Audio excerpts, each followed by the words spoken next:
Kami mengucap syukur Tuhan buat karya program yang begitu luar biasa, begitu dalam kasih setia bagi setiap kami anak-anak-Mu Tuhan.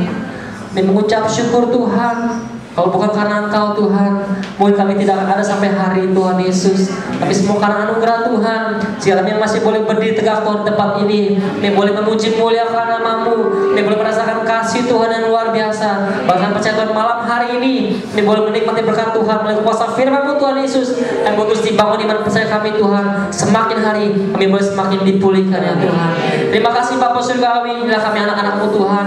Mari Tuhan nyatakan setiap kuasa bagi setiap kami.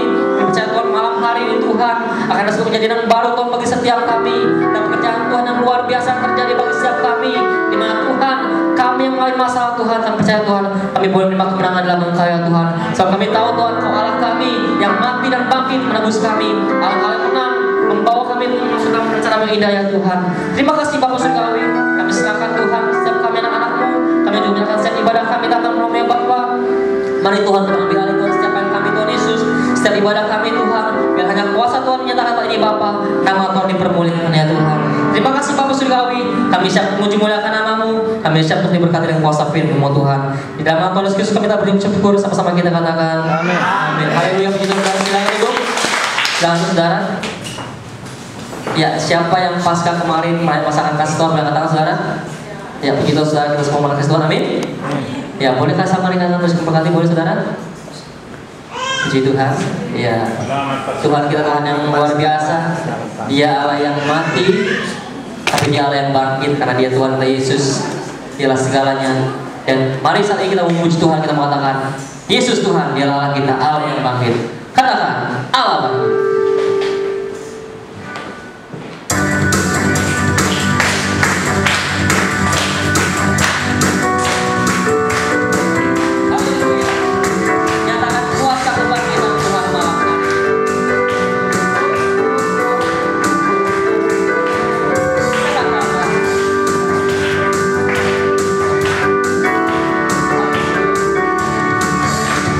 Kekuatan dan kekuatan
masih loyo, masih belum semangat, masih mikirin cucian di rumah mungkin ya saudara ya.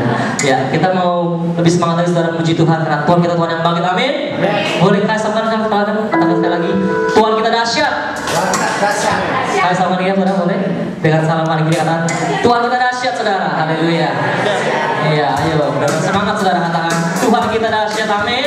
Amin saudara, kita puji dia, Allah itu dahsyat, haleluya.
Allah kita Allah yang dahsyat, amin. Ya Allah yang bukan sembarangan Allah Tuhan kita, ya Allah yang mati tapi dia Allah yang bangkit. Ada saudara, mari sekarang itu kita mengucap syukur buat kebaikan Tuhan. Kalau kita boleh kembali bagaimana Tuhan begitu luar biasa mengasihi kita, dari mulai Tuhan memilih kita, memanggil kita dari kita yang bukan siapa-siapa hingga kita saat ini. Saya percaya saudara kita boleh merasakan kasih Tuhan yang luar biasa. Karena itu sebentar saya bukan kesaksian bagi saudara menyaksikan kebaikan Tuhan. Saya akan berikan kesempatan Tuhan untuk maju ke depan. Ada saudara bersaksi, silakan. Ada saudara? Kemarin baru Paskah saudara. Pasti ada yang berkat yang kita terima, kalau yang sukacita yang kita terima saudara. Ya, ini.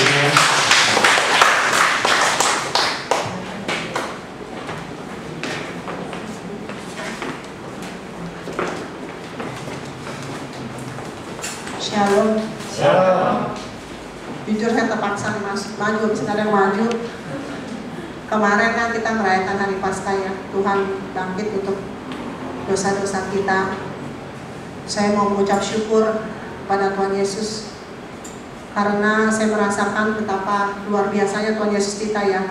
Kalau kita taat dan setia, Dia akan memulihkan segala masalah kita. Saya merasakan benar kebaikan Tuhan yang luar biasa bagi kehidupan keluarga saya.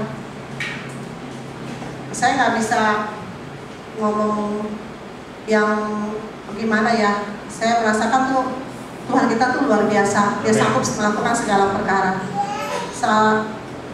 Saya benar-benar merasa kalau nggak ada Tuhan, Yesus saya nggak ada hari ini gitu saudara. Maka itu saya cuma bilang kita jangan main-main sama Tuhan Yesus. Tuhan Yesus itu benar-benar ada tuh. Saudara, kalau pada saat ini saya bekerja pun saya diberkati, itu bukan karena kepintaran saya, tapi itu semua karena Tuhan Yesus yang menjadikan berkat buat kita semua. Maka itu kalau sebelum berangkat kerja kita harus berdoa dulu untuk perusahaan yang kita kerja, ya kita doakan bos kita, ya kan. Itu benar-benar kalau bukan karena Tuhan nggak ada hari ini, saudara. Saya merasa benar-benar diberkati luar biasa. Sehingga apalagi anak-anak saya yang luar biasa, sangat-sangat diberkati sama Tuhan gitu. Saya bersyukur banget. Makanya ayo dong yang lain kesaksian dong. Siapa yang berani maju? Yang merasa diberkati angkat tangan. Kalau ada dengan tenang. Icam mau kesaksian ya Icam? Belum. Melali. Siapa mau bersaksi? Lili belum nih. Ayo dong Li, kalau ini belum datang. Lili banyak kesaksiannya sebenarnya. Ayo Li, bagi buat apa? Ayo Li, ayo dong. Kamu tanam apa di sini? Yang pertama kali datang mesti maju sama namanya. Apa yang pertama kali datang sini? Jangan kasihan aku. Jangan di sini sampai kayak ada namanya. Kan tadi udah dikenalin. Aku tahu. Namanya siapa? Siapa? Anton ya Tan? Nah, ya. Ayo siapa lagi dong? Kasihan lu, Tuhan kita nggak ada yang bersaksi. Ayo dong. Jos berani maju Jos.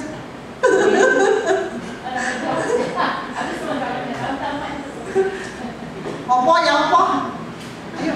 Ayo dong Opo, mumpung karo Rominya belum datang nih Opo. Ayo Opo kan banyak kesaksian, ayo kata Opo. Ya. Ayo siapa lagi, ayo mau maju. Ya, dipanggil satu-satu nggak ada yang maju. Stella, lah, ya duduk doang. Masih lalahi? Masih lalahi. Ayo dong Pak. Nah, itu ya.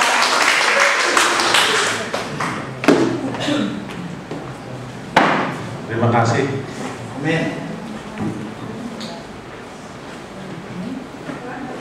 Kalau kita mengandalkan Tuhan, sepertinya apa yang kita butuhkan itu sebenarnya Tuhan siapkan. Amin. Sebulan yang lalu saya punya tanah udah berdiri besi-besi buat bangun, tiba-tiba datang pemulung diputusi diambil besi. Akhirnya saya coba, lama-lama ini semua dihabisin sama tembok-temboknya. Saya pikir juga, saya sewa lah orang satu hari 50.000. Itu pun susah. Bahkan 50.000 cuma duduk doang. Pernah saya sewa juga 100.000, nggak mau juga. Wah ini ya Tuhan, gimana ini kalau begini keadaannya? Tapi suatu sore saya mencoba, biar saya aja lah yang jaga, pikir gitu. Ternyata lewatlah tukang gorengan,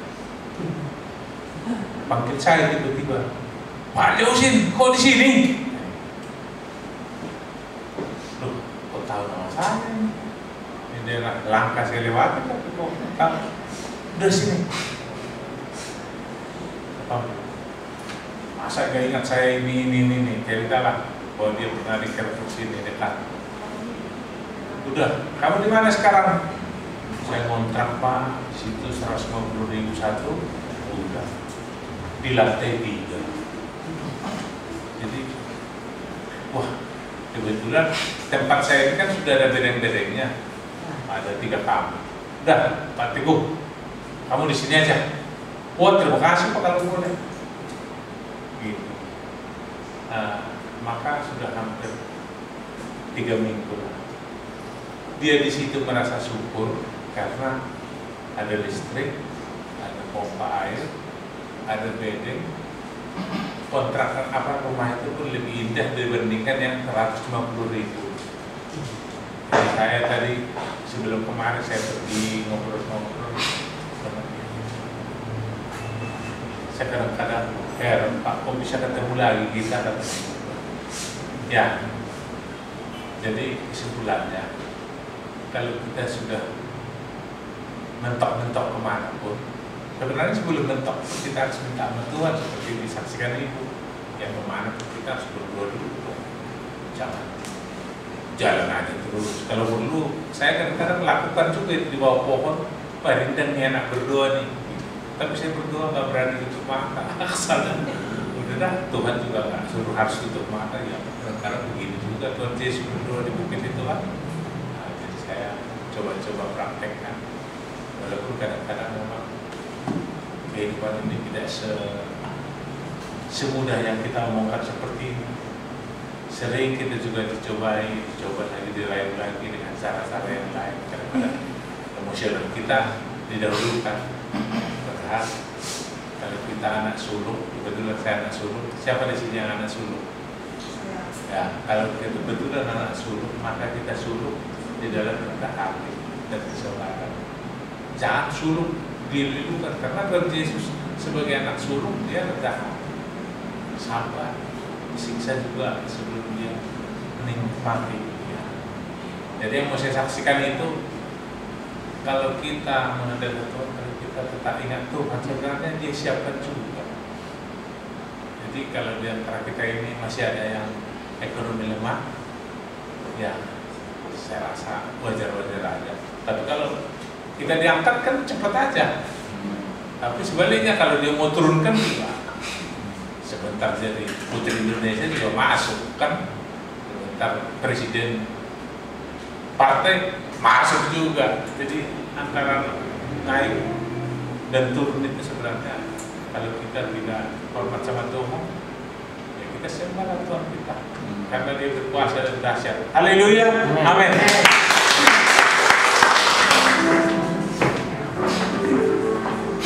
Jujur saudara, ada yang bersaksi lagi? Saya masih pada bosan bersaksi. Kalau bisa jangan dipaksa-paksa saudara ya. Biar kita sadar sendiri, kita bersama-sama merasakan kebaikan Tuhan. Kita masih di sini mengucap syukur buat kebaikan Tuhan yang terasakan. Ya, sampai menunggu saudara, kita masih mau memuji muliakan nama Tuhan. Kita masih mau puji, kita katakan segala puji syukur hanya bagi-Mu Tuhan.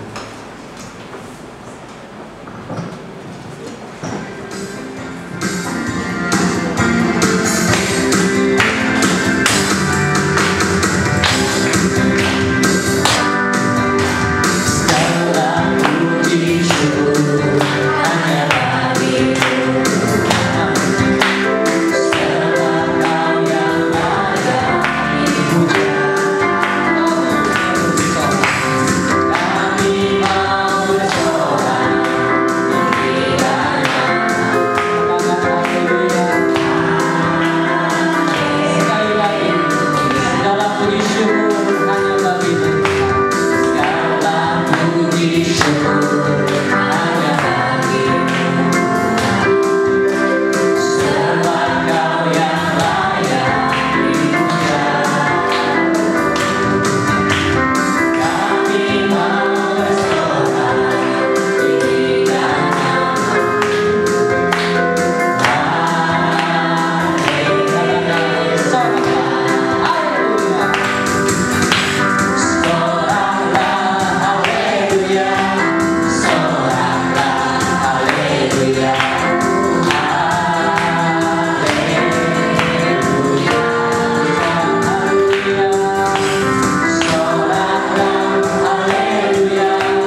silakan saudara.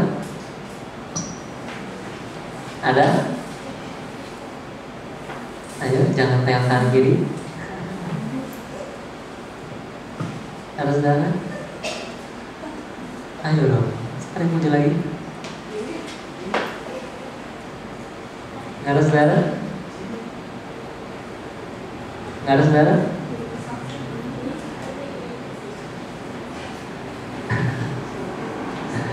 Belum ada saudara?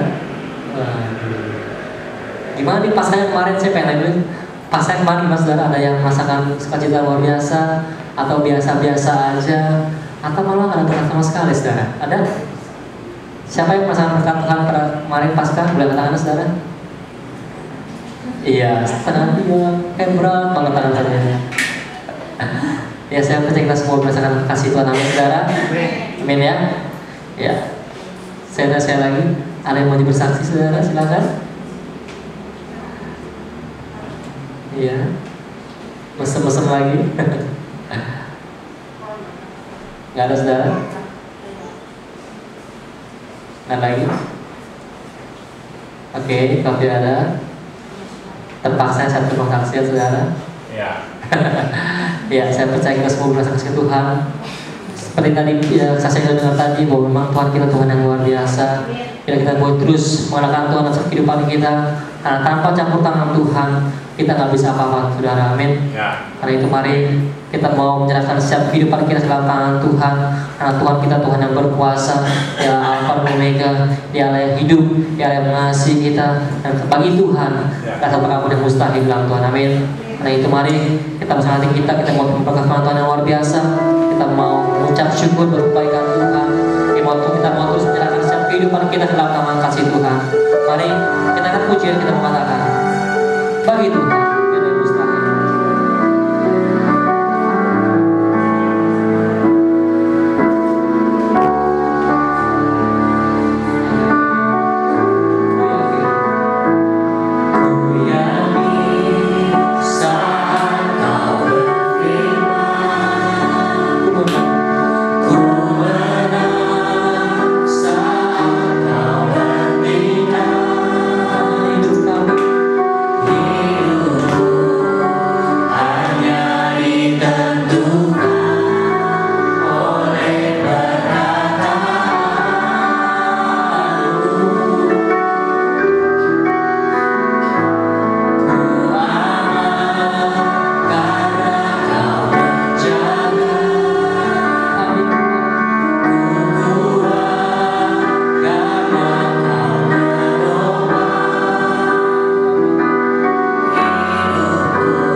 Bapak kami sembah dalam nama Tuhan Yesus Kristus, kami sangat mengucap syukur akan kasih anugerah, akan kebaikan yang Tuhan limpahkan bagi hidup kami. Bahwasanya Tuhan Yesus Kristus, kalau hari Minggu kemarin kami boleh merayakan Paskah, di mana kami merayakan kebangkitan Tuhan atas kematian. Ini membuktikan kepada dunia bahwa di bawah kolong langit ini tidak ada pribadi manapun yang sanggup bangkit dari kematian.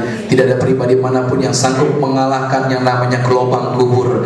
Tapi kami bersyukur, kami percaya pada Tuhan yang ajaib. Maka Tuhan yang bangkit dari kematian menjaminkan setiap kami bahwa hidup kami bukan lagi di tangan dunia, hidup kami bukan lagi di tangan manusia, tapi hidup kami ada di tangan Tuhan.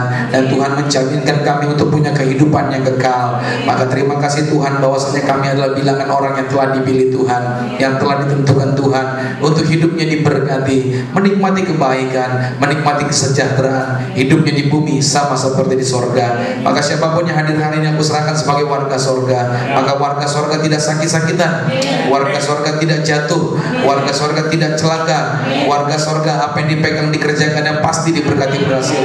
Aku tolak gagal, aku tolak bangkrut, aku tolak miskin. Anak-anak Tuhan diangkat naik jadi kepala bukan ekor. Dan aku serahkan siapapun yang hadir hari ini, mereka memiliki spirit yang baru, mereka memiliki hati yang benar di hadapan Tuhan, sehingga motivasi mereka hanya digerakkan untuk kemuliaan nama Tuhan. Sehingga apapun yang mereka kerjakan semuanya nama Tuhan yang diagungkan. Maka terima kasih Tuhan Yesus, malam hari ini kami akan duduk diam mendengar firman Allah. Bapak berbicara bagi setiap kami, firman-Mu adalah kebenaran. Roh Kudus Engkau yang ambil alih semuanya, tuntunan-Mu, urapan-Mu, pengajaran-Mu yang mengajar dari awal pertengahan sampai dengan selesai. Maka juga aku doa gedung ini dipagari pasukan malaikat surgawi. Maka segala kuasa gelap, roh-roh jahat, setan iblis apapun bentuknya, aku perintahkan setan, enyah kau kembali ke tempat asalmu, tidak berkuasa di tempat ini. Maka siapapun yang hadir, siapapun yang mendengarkan firman Tuhan ini, semuanya diurapi Tuhan. Maka buka hati, pikiran, jiwa kami, pikiran kami terbuka untuk menerima sabda firman Tuhan. Karena firman-Mu adalah kebenaran dan satu-satunya kebenaran. Apa yang keluar dari mulut bibir lidahnya Allah tidak pernah kembali sia-sia, tetapi akan mengerjakan perkara yang luar biasa dan pasti berhasil. Terima kasih Tuhan. Aku doa siapapun yang hadir hari ini bukan cuma cakap dalam menjadi pendengar firman, tapi kami juga cakap dalam menjadi pelaku-pelaku firman Tuhan.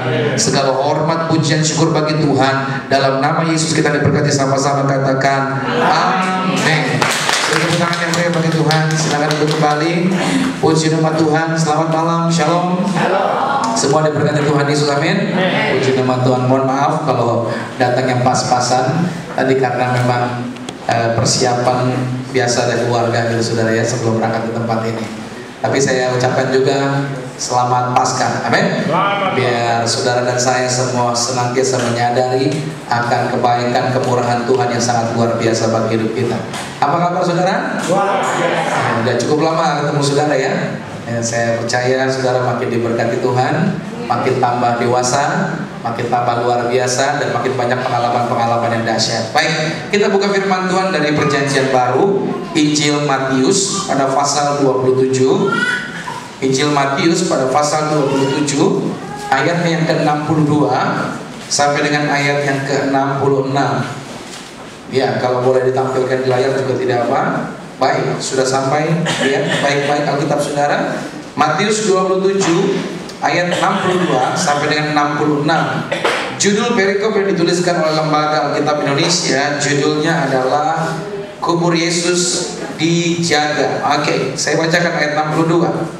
Keesokan harinya, yaitu sesudah hari persiapan, datanglah imam-imam kepala dan orang-orang Farisi bersama-sama menghadap Pilatus, dan mereka berkata, Tuan, kami ingat bahwa si penyesat itu sewaktu hidupnya berkata, sesudah 3 hari aku akan bangkit.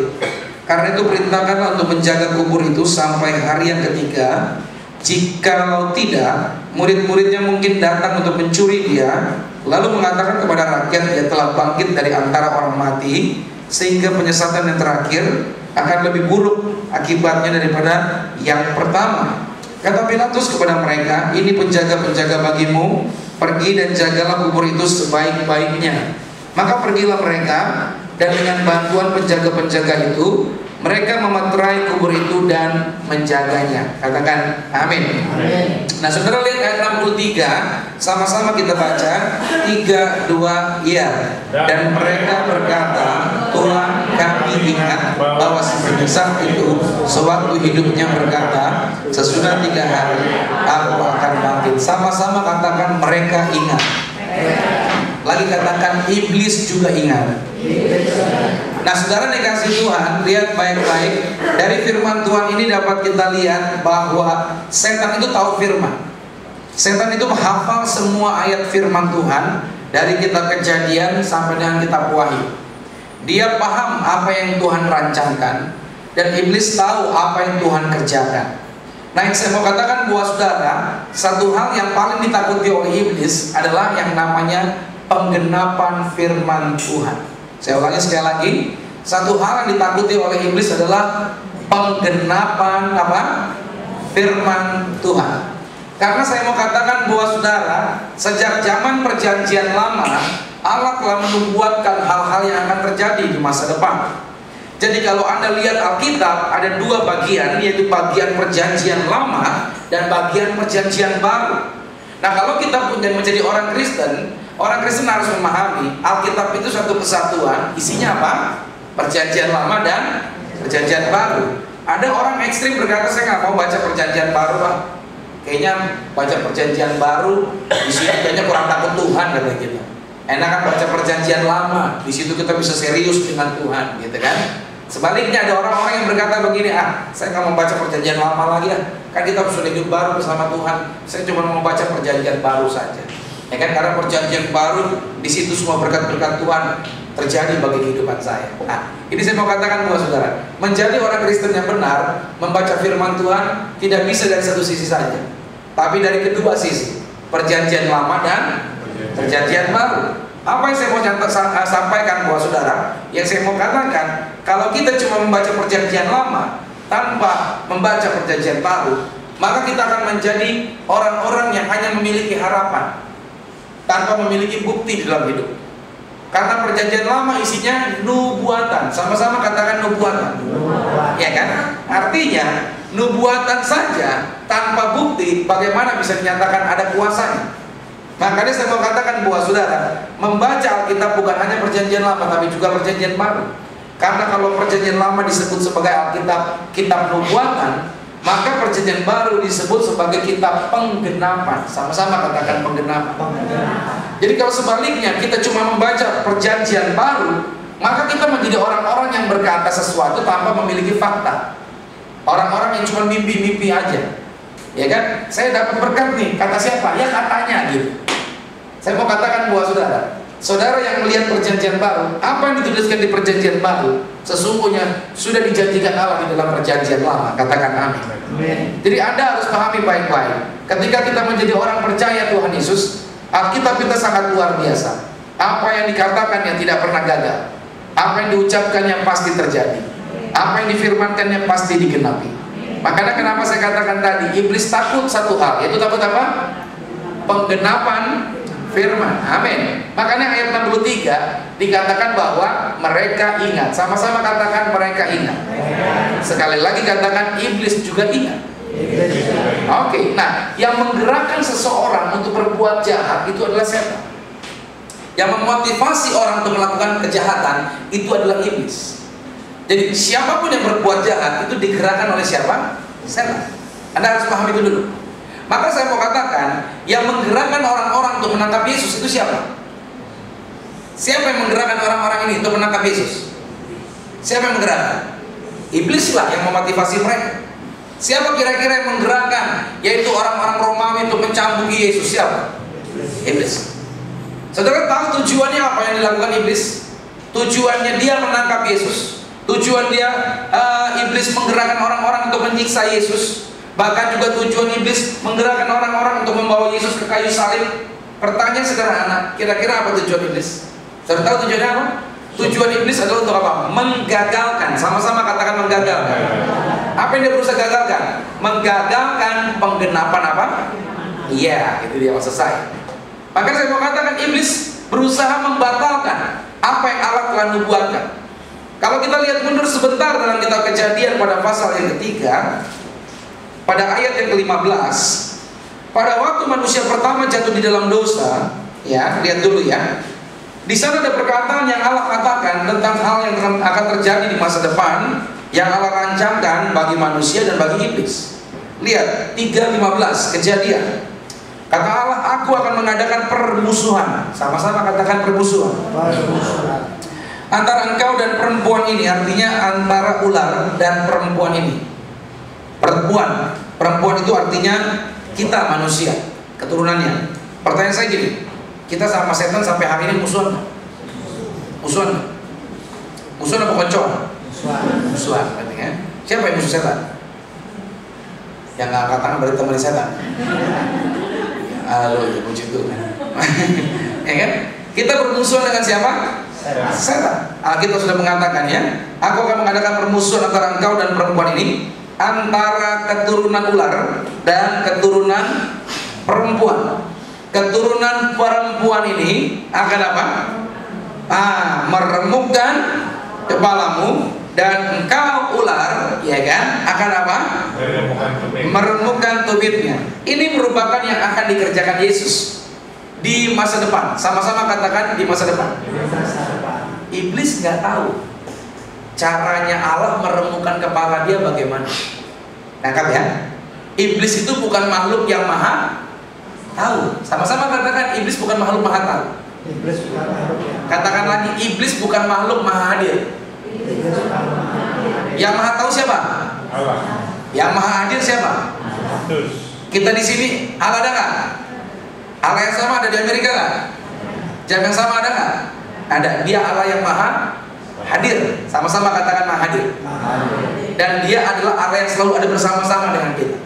Nah, yang saya mau katakan begini, kenapa saya katakan iblis nggak maha hadir? Nih, saya kasih contoh sederhana. Pada waktu di dalam kitab Daniel, pada pasal kedua atau ketiga, saya lupa situ ya. Waktu Daniel berdoa, Daniel minta hikmat sama Allah. Baru Daniel berdoa, gak lama habis berdoa, kurang lebih 5 menitan deh, datang malaikat Gabriel bawa message, bawa jawaban atas permintaan doanya siapa? Daniel. Langsung diberikan jawabannya, berduduk semuanya. Oke, dikasih jawaban seperti apa? Nah, gak berapa lama kemudian, ya, Daniel dapat lagi persoalan. Lantas dia minta hikmat lagi sama Allah. Dia berdoa lagi. Dan ketika Daniel berdoa, Daniel punya iman bahwa dia pasti akan menerima jawaban dari siapa? Allah. Dan ketika dia berdoa, pada doa yang pertama tadi berapa lama? Berapa menit? 5 menit. Langsung apa? Datang jawaban. Oke ya. Tetapi yang berikutnya ini, saudara tahu nggak jawabannya berapa lama? 21 hari. Berapa lama? Kenapa sampai 21 hari? Sampai akhirnya malaikat Gabriel datang. Kenapa makan waktu begitu lama? Yang jadi pertanyaan, yang jadi jawabannya saudara lama. Karena ketika malaikat Gabriel datang memberikan jawaban, dia dihadap oleh apa? Penghulu-penghulu di udara, penghulu Persia, yang menghalangi Gabriel untuk tidak membawa apa? Message kepada Daniel.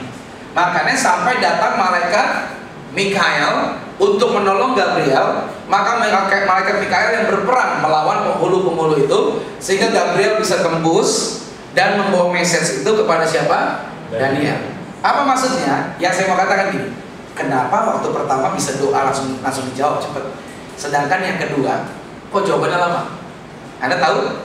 Ini saya mau katakan tentang iblis itu tidak maha hadir. Kenapa? Karena pada waktu Daniel berdoa yang pertama, setan lagi nggak jagain dia. Ngerti nggak? Jadi artinya lolos masuk dengan mudahnya siapa? Gabriel. Ngerti maksud saya? Gabriel dengan mudahnya masuk. Tetapi pas habis masuk, Gabriel memberikan info itu, makanya setan berkata, wah kita kecolongan nih. Tadi Gabriel habis masuk memberikan info, makanya langsung setan berembuk, bikin barikade. Kalau sampai dia berdoa lagi, jagain, kata gitu. Dan ketika si Daniel berdoa untuk kedua kalinya, maka setan sudah tahu. Langsung setan bikin apa? Barikade. Nah, saya mau katakan begitu. Banyak orang berkata setan itu penuh kuasa. Enggak. Setan itu, tahu nggak saudara? Jumlahnya nggak pernah bertambah, nggak pernah berkurang. Kalau ada orang berkata, Pak, kalau orang mati itu bukan jadi setan, enggak. Jumlahnya iblis itu, saudara, anggotanya si Satan itu aja. Kalau saudara tanya sama saya berapa jumlahnya, jawaban saya nggak tahu. Kalau saudara mau tahu, jumlahnya adalah sepertiga malaikat di surga yang dibawa turun sama siapa? Sama si Lucifer. Dan saya mau katakan, kalau saudara tanya sama saya berapa jumlahnya, saya nggak tahu. Nanti kalau saudara-saudara ketemu Tuhan Yesus, tolong tanyakan ya. saudara ya. Nah, artinya yang saya mau katakan, saya percaya iblis, ya dengar baik, jumlah manusia zaman dulu sama jumlah manusia zaman sekarang lebih banyak mana? Saya percaya setan sedang kekurangan anggota untuk mengawasi manusia satu persatu. Ngerti nggak maksud saya? Makanya saya katakan tadi, iblis itu bukan pribadi yang maha hadir. Jadi saya percaya setan itu saudara sedang kekurangan anggota untuk mengawasi satu-satu nih. Karena jumlahnya kita apa? Banyak. Manusia memang banyak. Dia kekurangan anggota dia. Dan saya mau katakan buat saudara, makanya saya mau katakan kenapa kita harus bergantung sama Tuhan. Karena Tuhan itu makhluk yang Allah yang maha hadir. Sedangkan iblis itu tidak maha hadir. Dia tidak, dalam artian dia ada di satu tempat, tidak ada di tempat yang lain.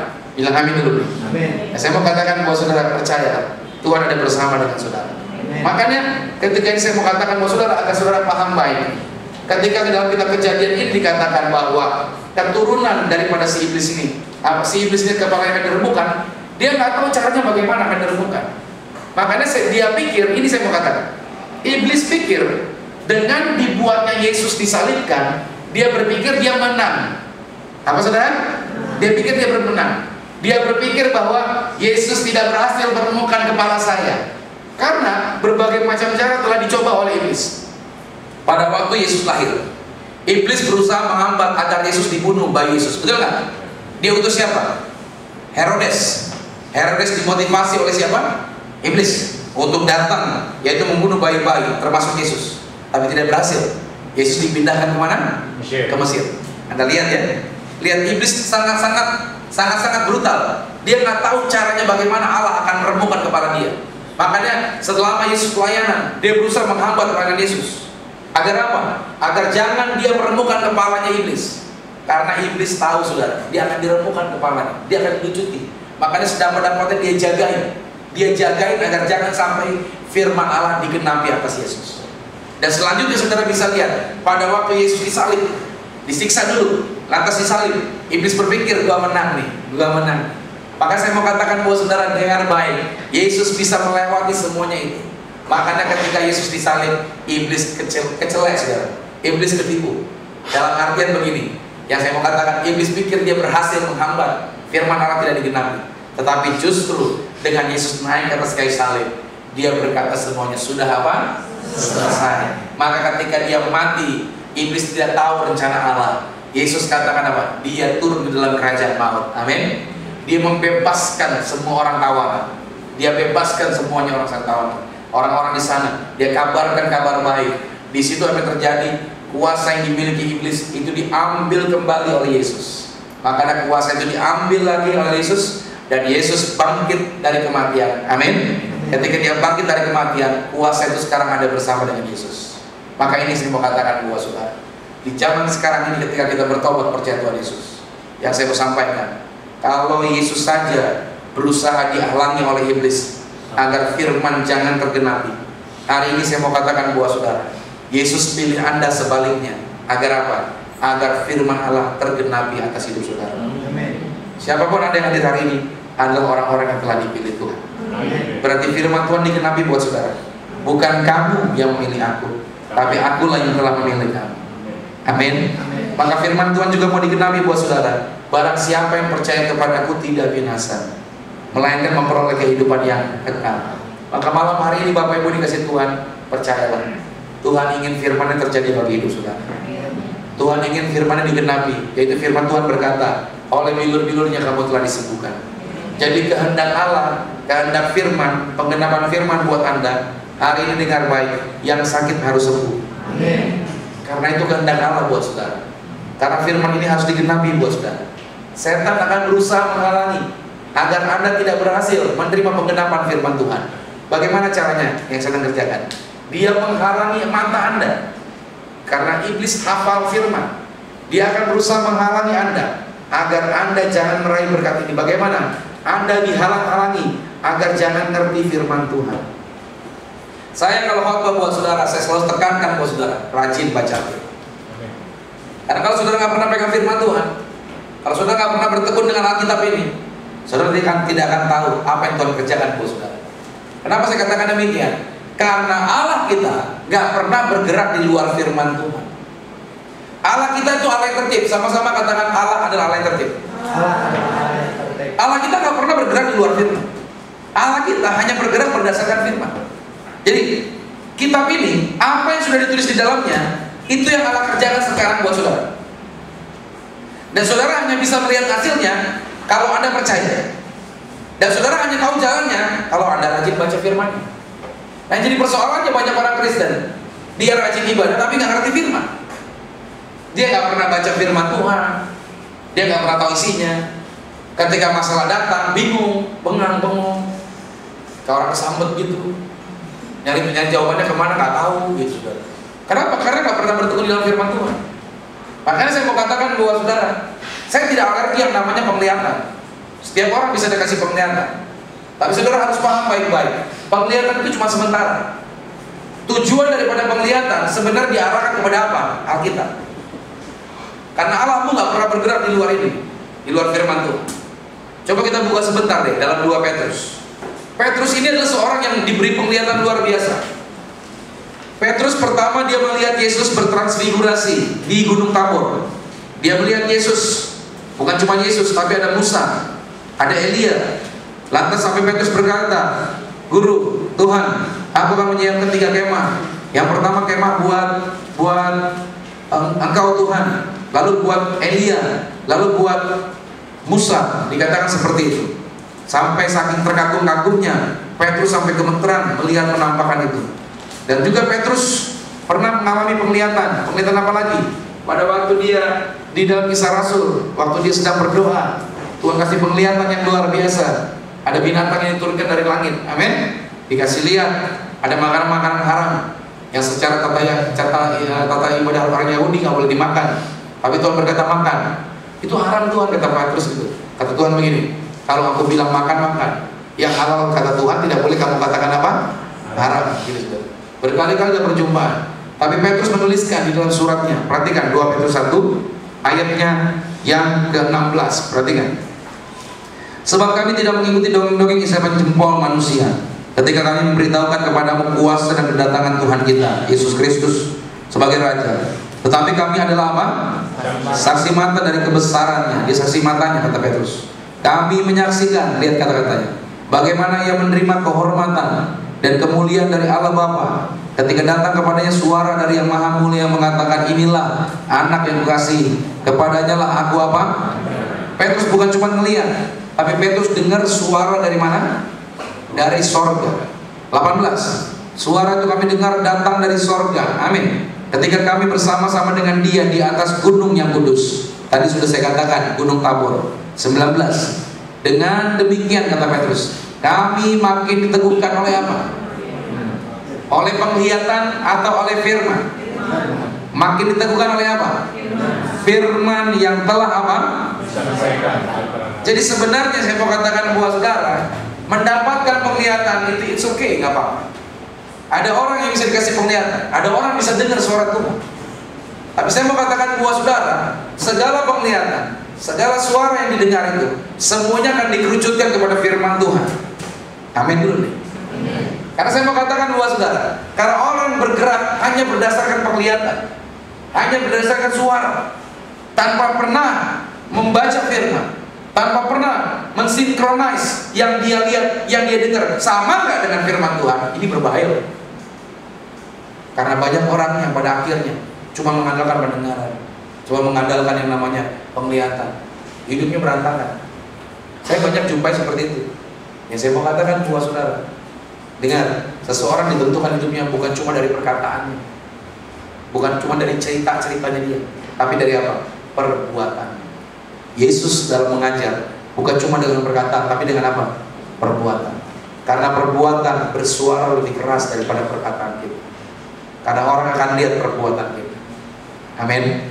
Orang kan, kita boleh pandai bicara, kita boleh hafalin Alkitab, kita boleh pintar berspekulasi, kita boleh jago dalam berargumentasi. Tapi kalau tindakanmu berbeda dengan apa yang di dalam kebenaran firman Tuhan, orang akan melihat engkau bukan orang yang baik, engkau bukan orang yang benar. Engkau akan dinilai nol. Tapi hal ini saya mau katakan bos, mungkin sudah terbatas berkata. Mungkin saudara nggak pandai-pandai banget dalam berspekulasi, dalam berorasi, dalam berbicara, dalam berpidato, dalam berretorika mungkin nggak terlalu canggih. Tapi pada waktu saudara memiliki hati yang tulus, dalam perbuatanmu benar, dalam perbuatanmu kau melakukan dengan hati yang benar, saya mau katakan orang akan menilai Anda, dan orang akan melihat kemuliaan Tuhan ada bersama dengan saudara. Amin. Maka hari ini saya mau ingatkan buat saudara, hidup orang percaya itu diarahkan kepada Alkitab firman Tuhan. Amin. Saya percaya penglihatan, saya percaya untuk dengar suaraku. Tapi mari jangan andalkan yang itu, andalkan firman Tuhan. Peneguhan itu di dalam apa? Apa yang Anda lihat, apa yang Anda dengar harus cocok dengan apa? Kalau nggak cocok dengan Alkitab sama. Makanya firman Tuhan itu harus menjadi dasar landasan kehidupan kita, dan kita harus biarkan firman Tuhan mengoreksi kita dengan benar. Jangan asal-asalan. Kadang-kadang juga orang baca Alkitab main translate, tafsir sekehendak hati juga keliru. Tapi kita harus duduk diam, punya hati yang benar, tulus. Tuhan, ajar aku Tuhan, apa yang kau inginkan dari firman Tuhan untuk aku berbicara, untuk aku lakukan. Saya percaya Roh Tuhan akan mengajar Anda dengan benar. Kalau orang berkata, Pak, saya boleh nonton nggak Pak? Kata orang, kalau kata pendeta, nonton nggak boleh Pak, itu kumpul sama orang fasik Pak. Menurut saudara boleh nggak? Karena Mazmur pasal 1 bilang nggak boleh nonton lu, nonton dosa tuh. Bioskop itu kumpul sama orang fasik, iya kan? Apakah itu firman Tuhan berkata begitu? Ini saya mau katakan, saudara, kalau nonton dikatakan ngumpul sama orang fasik, berarti Anda nggak usah keluar rumah. Karena saudara ke pasar juga kumpul sama orang fasik, di kantor juga kumpul sama orang fasik, dagang di Roxy juga kumpul sama orang fasik.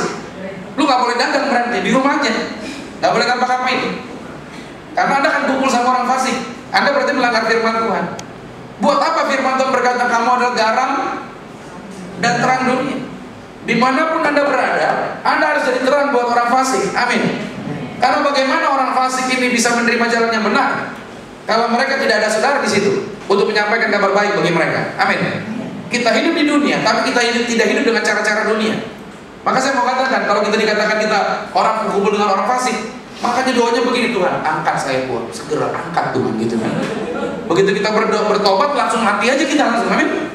Ngapain lagi kita kumpul-kumpul di dalam dunia ini? Itu saya mau katakan buat saudara. Naik angkot juga sama orang fasik, saudara. Dempet-dempetan lagi, transfer nih. Begitu saudara, darah Yesus. Kadang-kadang itu saya mau katakan, banyak hamba-hamba Tuhan picik pikirannya, tidak mengenal firman Tuhan secara benar. Artinya apa? Jadi asal-asalan. Saya tidak katakan menjadi orang Kristen sembarangan. Woi, berarti kita udah nonton nih. Ya banyak kan anak-anak muda juga kalau di bioskop juga kalau nonton bahaya juga. Film main di main film sendiri di belakang gitu saudara. Itu jadi persoalan juga. Tapi makanya saya mau katakan, jaga hidup yang baik. Amin. Jaga hidup yang benar. Itu yang saya mau katakan. Maka dari itu ketika kita merenungkan firman Tuhan ini, kita dapati Tuhan ingin firman-Nya digenapi bagi hidup kita. Amin. Tuhan ingin firman Tuhan jadi buat saudara. Setan akan berusaha menghalangi agar firman Tuhan jangan jadi buat saudara. Dia akan berusaha menghalangi. Makanya ketika di dalam kitab tadi kita baca tadi Matius 27 tadi, kubur Yesus dikasih batu, dikasih materai. Secara hukum, katakan sama-sama secara hukum. Ya kan? Secara hukum dan legal negara, orang nggak boleh menjamak batu itu. Orang nggak boleh melanggar materai. Kalau sampai melanggar materai itu berarti kena hukuman negara, melanggar aturan negara. Tapi saya mau katakan buat saudara, apapun yang dunia rancangkan, apapun sistem dunia, apapun yang namanya proyek-proyek dunia, yang namanya kuasa Allah tidak dapat dibendung, katakan amin. Maka batu yang berat yang orang tidak bisa geser itu digulingkan oleh Tuhan. Amin. Materai yang dijaga oleh para penjaga kabur semuanya. Kenapa? Karena kebangkitan Kristus tidak dapat dihalangi, karena kuasa Tuhan tidak dapat dibatasi. Hari ini saya mau katakan buat saudara, kuasa Allah juga mau bekerja luar biasa atas hidup saudara. Setan gak bisa membatasi karya Allah atas hidup saudara. Maka malam hari ini juga saya mau katakan buat Anda, kuasanya, berkatnya, pertolongannya, mujizatnya pasti digenapi berlimpah atas hidup saudara. Maka kuncinya saudara dan saya percaya saja, buka hatimu, pegang firman Tuhan, renungkan firman, jadikan firman milik Anda, perkatakan firman ini. Maka apa yang bagi dunia mustahil, buat kita orang yang percaya Tuhan Yesus tidak ada perkara yang mustahil. Kasih tepuk tangan dulu yang mulia bagi Tuhan Yesus. Makanya menjadi orang Kristen jangan stres, menjadi orang Kristen jangan menjadi orang yang khawatir, menjadi orang Kristen jangan menjadi orang yang ketakutan, atau istilah kerennya galau gitu men. Saya mau kasih tahu buat saudara, menjadi orang yang percaya Tuhan selalu sukacita. Karena Alkitab ini digenapi buat saudara. Saya melayani Tuhan, saya nggak takut apapun, saya nggak worry. Kenapa? Karena saya tahu yang saya baca jadi, yang saya pegang firman-Nya digenapi. Saya nggak takut dengan apapun. Saya percaya saudara, setiap kali saya melangkah saya makin didewasakan, hikmat Tuhan makin bekerja, saya makin mengerti firman Tuhan, saya makin menyadari betapa Tuhan mengasihi saya. Hal yang sama saya mau bagi buat saudara, Tuhan juga mengasihi Anda. Caranya, ayo baca firman ini, perkatakan firman ini, jadikan ini menjadi milik saudara. Ketika saudara menghadapi masalah, ketika Anda menghadapi pergumulan, ketika Anda menghadapi persoalan, saudara akan berkata dengan tenang, aku punya Tuhan yang luar biasa. Saudara nggak perlu dekat dengan siapapun, Anda nggak perlu bergantung dengan manusia manapun, Anda bergantung dengan Tuhan. Jangan pernah berusaha menyenangkan manusia, senangkan Tuhan dalam hidup ini. Saya dalam melayani, saya berusaha menyenangkan Tuhan saja, karena saya percaya, saya punya prinsip begini, kalau Tuhan saya senangkan, maka orang di sekitar saya pasti diberkati. Tapi kalau saya berusaha hanya menyenangkan manusia di sekitar saya, maka suatu hari manusia yang saya senangkan, mereka akan mengecewakan hati saya. Tapi saya mau katakan, kalau saya menyenangkan hati Tuhan, meskipun orang-orang sekitar saya yang sudah diberkati, justru mereka nanti mengkhianati atau mereka menyakiti hati saya, tidak akan ada rasa ilfil saya buat mereka. Saya tidak akan terganggu. Kenapa? Karena rasa saya, cinta saya, kasih saya bukan kepada manusia, tapi kepada Tuhan. Maka saya percaya hati saya ada pada Tuhan. Goncangan di sekitar saya tidak akan mengganggu hubungan saya dengan Tuhan.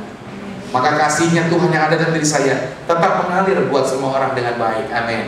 Maka saya sebagai hamba Tuhan jaga hati, jaga hidup. Dalam arti apa? Saya selalu berhubungan baik dengan semua orang. Saya tidak mau ada musuh. Meskipun kadang-kadang orang musuh sama saya tetap baik sama mereka. Mungkin kadang-kadang saya kesal, bisa kesal. Tapi butuh waktu mungkin. Artinya tetap saya akan bangun hubungan baik kembali. Saudara pas sadari kan? Kasih Tuhan itu ada bersama dengan saudara. Pernah nggak saudara mikir begini? Saudara kesel sama orang, udah baik sama orang itu, tuh orang ngomongin gue di belakang. Sampai saudara bilang gini, ntar ya, pokoknya gue balas tuh. Ntar lu kalau susah, gue gak tolong lagi lu. Lihat aja lu kalau susah lu cari gue, lu gak bakal gue bantu lu gitu. Tapi saudara tahu nggak? Begitu orang itu kesusahan, begitu orang itu ketemu saudara, hati saudara gak bisa melakukan seperti yang saudara rancangkan lagi. Saudara tahu-tahu berubah jadi baik sama orang itu, betul nggak? Saudara malah nyesel, gak bisa, gue jahat sama dia, gitu sudah. Sampai orang berkata, lu aneh ya, dia lebih jahat sama lu bisa baik lagi sama dia, gue mah bingung sama lu. Saudara jawab apa? Lu bingung, jangankan lu, gue aja bingung. Ya kenapa gue bisa begitu? Itu yang saya mau katakan, apa yang terjadi? Kasihnya Allah ada pada saudara. Kasih Tuhan gak pernah meninggalkan saudara, percayalah saudara. Kebaikan kemurahan Tuhan gak pernah menjauh daripada saudara. Makanya kalau ada suami istri ribut sampai istri sakit hati, sebenarnya bodoh. Kenapa? Karena dia membiarkan setan menguasai pikiran dia. Padahal sebenarnya setiap orang itu diberi kapasitas oleh Allah untuk apa? Untuk bisa mengampuni tanpa batas.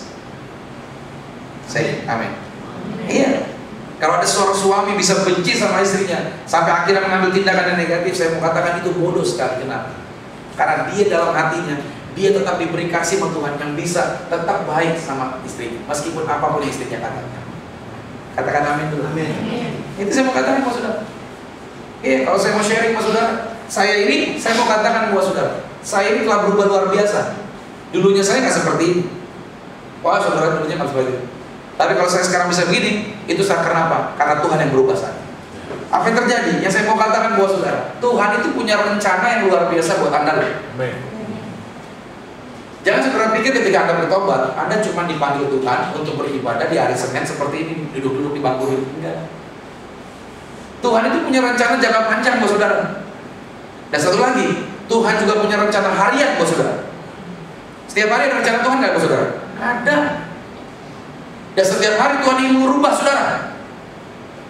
Jangan berharap Anda pengennya Tuhan merubah orang yang sekitar saudara.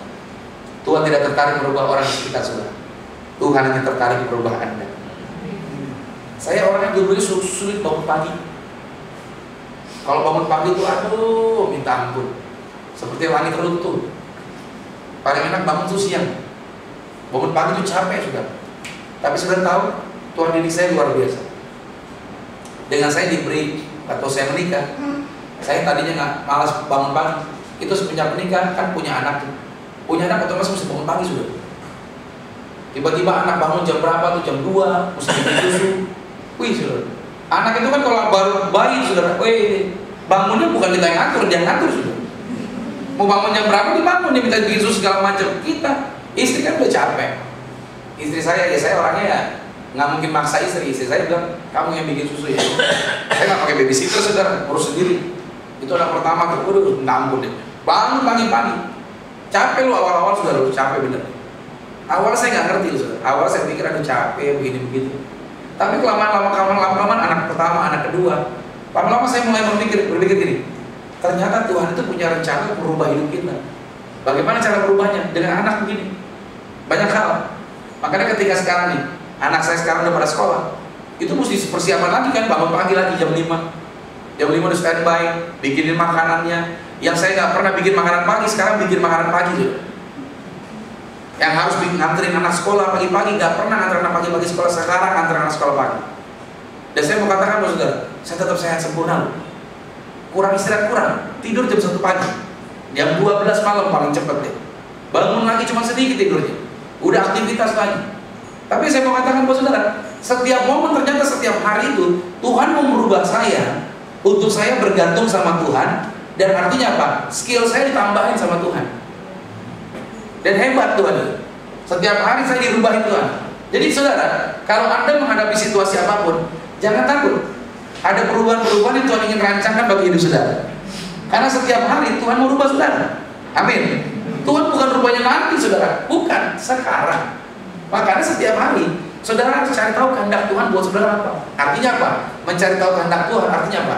Anda sedang membiarkan firman Allah digenapi bagi hidup saudara. Setan pengennya saudara nggak cari tahu kehendak Tuhan. Setan pengen Anda sibuk setiap hari. Oleh karena itu setiap pagi Anda bukannya bersekutu dengan Tuhan, ngapain? Setiap pagi kita cuma sibuk ngapain? Yaitu sibuk dengan gadgetnya kita. Bangun pagi kita sudah ambil gadget, lantas kita cek status. Gitu saudara. Baru bangun pagi aja langsung tulis status. Baru bangun pagi. Sen, gitu sudah. Baru bangun pagi itu dia eksis teman. Habis itu dia mandi.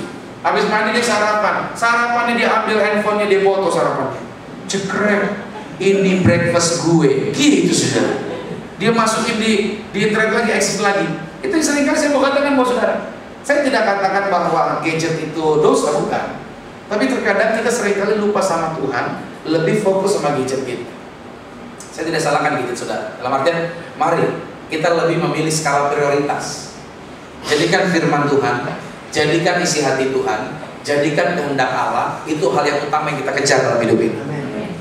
Amin. Cari tahu kehendak Tuhan. Tuhan, saya ingin firman-Mu digenapi atas hidupku. Ayo, kejar. Amin. Dan Anda pahami, waktu Anda berjalan dalam tuntunan Tuhan, hidupmu berbahagia. Waktu Anda berjalan dalam tuntunan Tuhan, hidupmu bersuka cita. Cari tahu dari firman ini. Renungkan firman ini. Pada waktu Anda merenungkan firman Tuhan ini, hidupmu akan diubahkan Tuhan. Anda akan mengalami level-level yang luar biasa. Dan saya mau katakan kepada saudara, Anda akan mengalami peningkatan-peningkatan iman. Dalam artian peningkatan rohani. Imanmu makin dimurnikan. Anda makin didewasakan. Anda makin sensitif dengan Tuhan. Anda makin dengar-dengaran dengan Tuhan.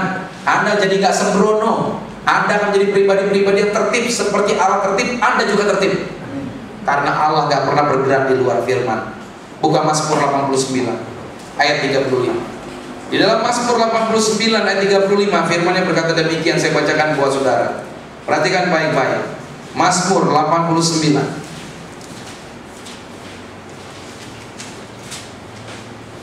ya, ayat 35. Aku tidak akan melanggar apa? Perjanjianku. Terus? Dan apa yang keluar dari bibirku? Berarti Allah tidak pernah melanggar firman-Nya sendiri. Bilang amin. Allah gak pernah keluar dari Alkitab. Kalau Alkitab katakan engkau oleh bilu-bilunya sembuh, saya mau jamin, kalau boleh saya pakai kata kalimat ini, saya jamin Anda apapun penyakit Anda pasti sembuh. Karena kehendak Allah Anda sehat.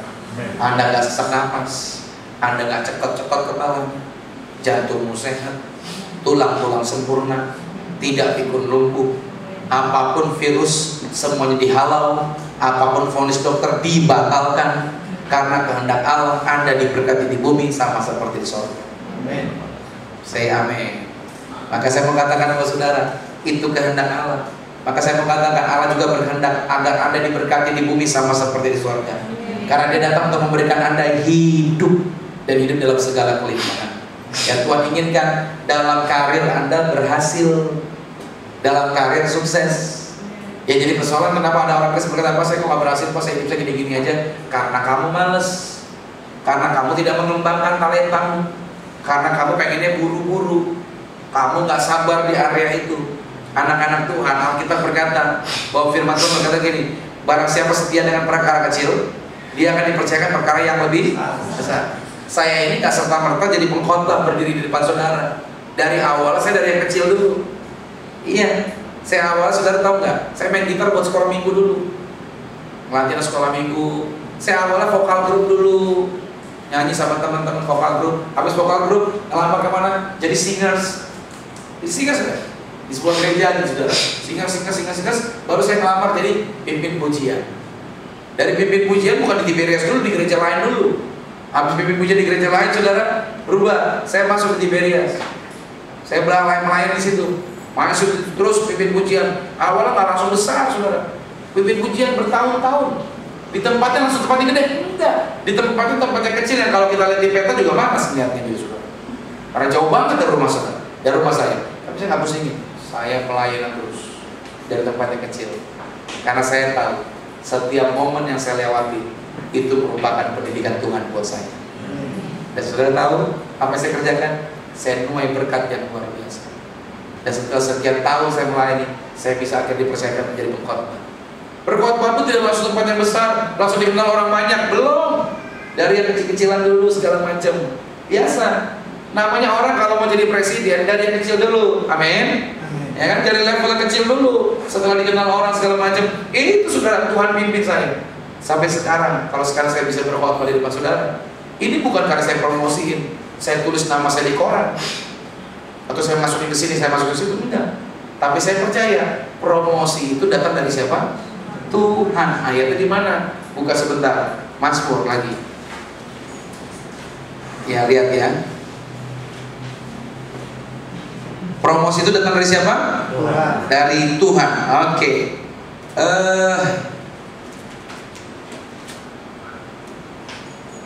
Yesaya atau Mazmurnya Yesaya sebentar ya.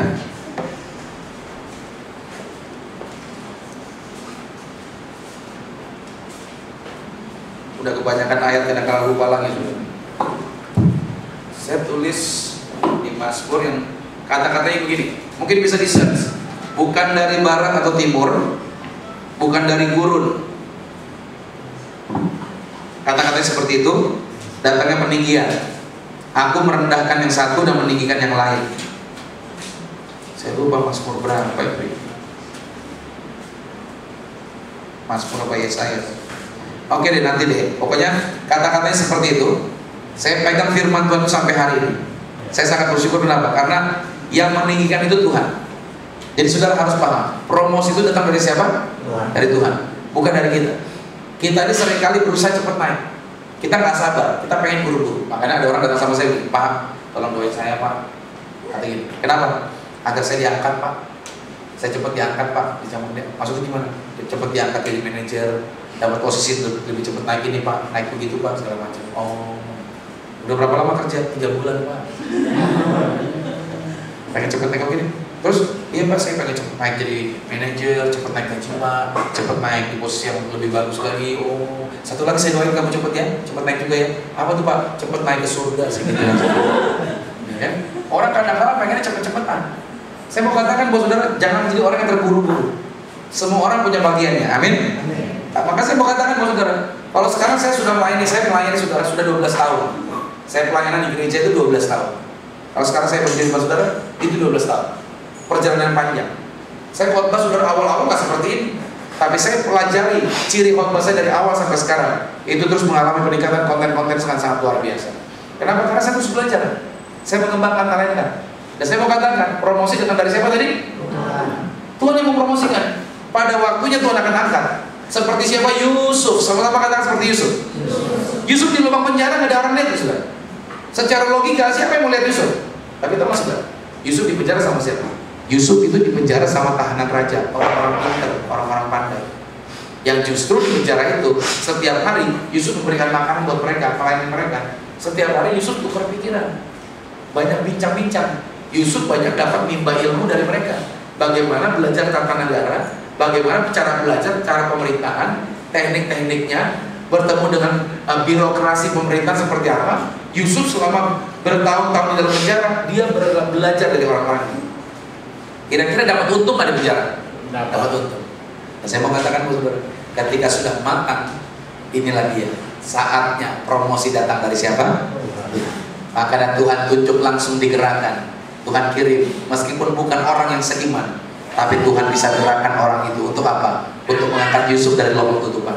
Dan Yusuf diangkat jadi orang nomor 2. Dan ini saya mau katakan buat saudara, masalah promosi gampang, Tuhan bisa atur. Tapi kadang-kala orang yang dipromosikan gak siap mental. Makanya saya mau katakan, kalau saya 12 tahun itu mental saya disiapin dulu, baru saya diangkat naik. Amin. Itu saya mau katakan, kenapa agar ketika diangkat naik, dia tidak jadi sembrono, tetapi dia mensyukuri bahwa segala yang terjadi semuanya karena kebaikan dan kemurahan Tuhan.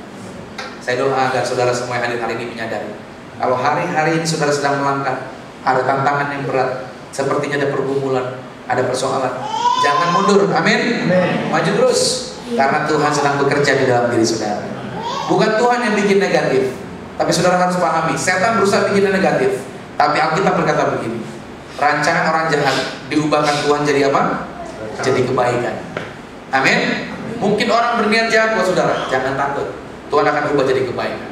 Dan yang saya mau katakan lagi buat saudara, dengar, setan itu pengennya Anda lihat ke belakang. Setan itu pengennya Anda lihat kesalahan.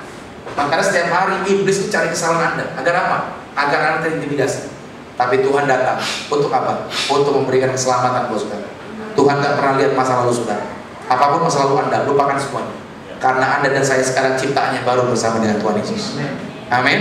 Jangan lihat ke belakang. Ini saya kasih contoh buat saudara tentang yang namanya iblis cari-cari kesalahan. Ada seorang pastor, sama-sama katakan pastor. Pastor malam-malam naik motor sendirian jam 12 malam. Pas dia lewat di tengah jalanan gitu, pas dia putar balik itu pastor. Di situ ternyata ada polisi. Polisi lagi nunggu. Biasa, oknum, polisi. Stopin pastornya kan? Ya, kan? Stopin, ditanya dulu. Siapa? Si polisinya hormat dulu kan. Dia lihat si pastor pakai helm. Oke, pakai helm kan. Dia tanya surat-suratnya. Surat-suratnya Pak, boleh saya lihat surat-suratnya? Dia keluarin pastor, keluarin surat-suratnya, STNK sama SIM. Polisi lihat STNK-nya, udah kadaluarsa belum? Oh ternyata STNK-nya masih berlaku. Oke. SIM-nya diperiksa lagi. SIM-nya masih berlaku. Dilihat lagi mukanya sama kan? Dilihat lagi. Oh ya, oke, sama. Ya kan? Terus si polisi cari-cari kesalahan dong. Dilihat lagi. Coba Pak, lampu jauhnya nyala nggak? Gitu. Diperiksa kan? Coba lampu jauhnya nyala nggak? Dia mau lihat. Kalau lampu jauhnya mati berarti ditilang. Ya kan? Pastor itu nyalain motornya, ya kasih lampu dekat, lampu jauh buat nyala. Polisi cari-cari tahu lagi, cari salah lagi. Nah, coba lampu sen ya gitu kan? Lampu sen kiri, pas nyala. Lampu sen kanan, oh nyala juga. Oke. Yang belakang belum, kita cek dulu. Yang lagi lampu sen di kiri, yang belakang nyala, yang kanan juga nyala. Oke. Kata polisi, oh iya, pentilnya, tutup pentilnya. Nah, itu. Dia lihat tutup pentil di depan, oh iya, ada juga tutup pentil di depan. Yang belakang coba mundur dikit, saya boleh ada tutup pentil. Oh, ada juga tutup pentil. Polisi bingung apa lagi? Oh, coba lampu rem belum saya cek. Coba direm gitu kan. Kiri kanan direm coba. Direm kanan nyala lampu belakang. Lagi direm lagi kiri nyala juga. Oh, aman. Polisi garuk-garuk kepala, nggak ada salahnya kan? Udah bentok semuanya. Akhir polisi bilang gini, Pak, malam-malam gini nggak takut apa? Jalan sendirian gitu. Oh, pastor dengan tenang berkata, oh saya tidak takut karena saya tidak berjalan sendirian. Oh, nah, polisi tanya kan, tidak sendirian, maksudnya gimana? Wow, si pastor bilang begini, karena saya naik motor ini, saya berjalan bersama dengan Bapa, Putra, dan Bunda Maria. Hilang, kata polisi. Naik motor banyak-banyak isinya, kata gitu saudara. Ya kan? Ya kan? Artinya saya mau kasih tahu saudara, setan itu suka cari apa? Kesalahan. Suka cari yang namanya kekurangan saudara, kelemahan-kelemahan saudara. Tapi Tuhan nggak pernah kasih kelemahan-kelemahan saudara.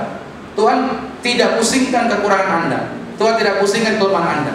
Yang Tuhan berikan adalah apa? Meskipun Anda kekurangan apapun, tapi bersama dengan Tuhan, Anda akan jadi orang yang dahsyat luar biasa. Anda akan jadi orang yang ekstra. Anda akan jadi orang yang super. Kenapa? Karena setiap orang berhak sukses. Siapapun Anda yang hadir malam hari, usia berapapun, apapun yang namanya skill Anda, latar belakang pendidikan apapun, yang saya mau beritahu buat saudara, Anda berhak sukses. Semua orang berhak mengalami peningkatan yang luar biasa. Tapi saya mau katakan setia dengan bagian saudara. Amin. Kembangkan terus talenta saudara. Amin. Dan percayalah, pada waktunya Anda akan dipromosikan Tuhan secara luar biasa. Beri tepuk tangan yang meriah bagi Tuhan. Demikian firman Tuhan. Tuhan Yesus memberkati. Amin. Kita satu dalam doa. Aku serahkan siapapun yang hadir malam hari ini, warga surga yang diberkati. Kami sangat mengucap syukur akan kebaikan, akan kemurahan, akan pertolongan yang Bapa sediakan bagi kehidupan kami. Satu hal yang kami percaya, Tuhan, Engkau ingin firman-Mu digenapi atas hidup kami. Apapun yang terjadi, satu hal yang kami percaya, firman-Mu pasti terjadi bagi kehidupan kami. Firman-Mu pasti mengubahkan kami. Firman-Mu yang telah menyembuhkan, firman-Mu yang memberikan kehidupan, firman-Mu yang telah menguatkan kami. Dan kami percaya, bagi Allah tidak ada perkara yang mustahil. Tuhan yang jaminkan kehidupan kami di bumi ini sama seperti di surga. Maka Tuhan Yesus Kristus, sebagai ungkapan syukur kami Tuhan, kami akan mempersembahkan persembahan syukur. Aku doa Tuhan berkati tangan-tangan mereka, tidak gagal, tidak bangkrut. Apa yang dipegang, dikerjakan mereka diberkati pasti berhasil. Maka kami percaya Tuhan, kasih-Mu, kuasa anugerah-Mu yang dicurahkan berlimpah bagi kehidupan kami. Terpujilah nama Tuhan, dalam nama Yesus kita diberkati, sama-sama kita katakan amin. Kita beri tepuk tangan yang meriah bagi Tuhan Yesus Kristus.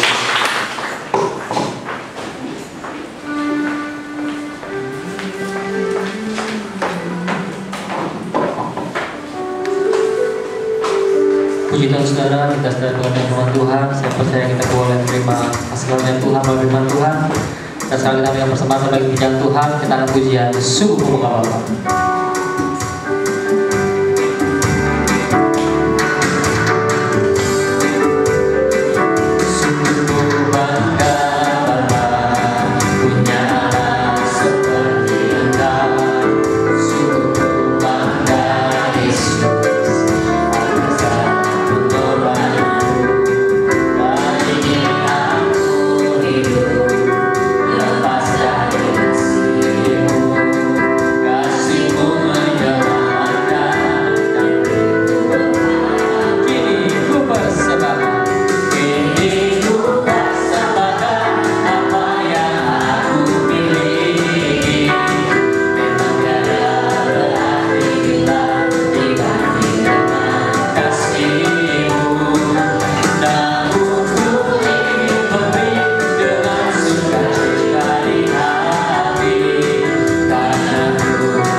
Allah Bapa, Tuhan Yesus dan Roh Kudus.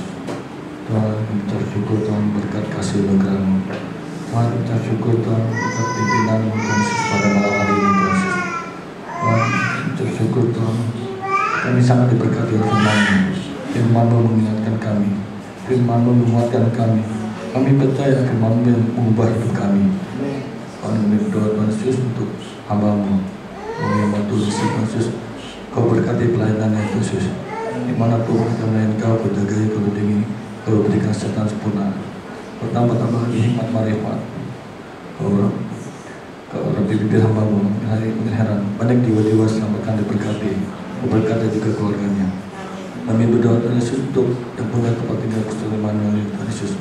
Pak Iwan, Ibu Sela, dan dengan Tuhan Yesus. Kau berkati keluarga ini Tuhan Yesus. Kau turunkan manis. Kau berkati juga tugas Desi dan ini Tuhan Yesus. Tuhan Yesus itu berdoa Tuhan Yesus untuk pengurus Kusulaman ini. Pengurus ini Tuhan Yesus kau berikan kekuatan. Satu visi, satu misi. Biar kuat kuasa-Mu saja Tuhan Yesus yang lain Kau Tuhan Yesus. Pengurus ini Kau yang berkati Tuhan Yesus. Kami berdoa Yesus untuk KWL Singer, pemusik dan multimedia. Kau berkati pelayanannya, Kau berkati juga pekerjaannya. Yang sekolah berkhidmat ketahan dari Kau. Kami berdoa Tuhan Yesus untuk jemaat-jemaat ini Tuhan Yesus. Kau melihat isi hati mereka. Mereka rindu untuk mendengarkan firman-Mu. Mereka rindu diubah di dalam Kau Tuhan Yesus. Kami percaya mereka datangkan beda dengan kembali. Yang sakit disembuhkan, yang lemah dikuatkan, yang letih disembuhkan, berat dipulihkan, yang susah dihiburkan, yang perlu sarapan diberikan pengharapan baru. Apapun yang mereka kerjakan Kau berkati. Yaitu menjawab ini menjadi saksi untuk memuliakan Kau Tuhan Yesus. Kami berdoa Yesus untuk bangsa Indonesia. Dari presiden, wakil presiden, pemimpin pusat sampai daerah Tuhan Yesus. Kau berikan tanam yang takut akan Tuhan. Biar bangsa Indonesia transformasi terjadi, biar kemuliaan turun atas bangsa Indonesia ini. Kami berdoa Yesus untuk kota Jakarta. Kau jaga, Kau lindungi, Kau berikan damai sejahtera untuk kota Jakarta. Kami mau terima doa berkat dari hamba-Mu.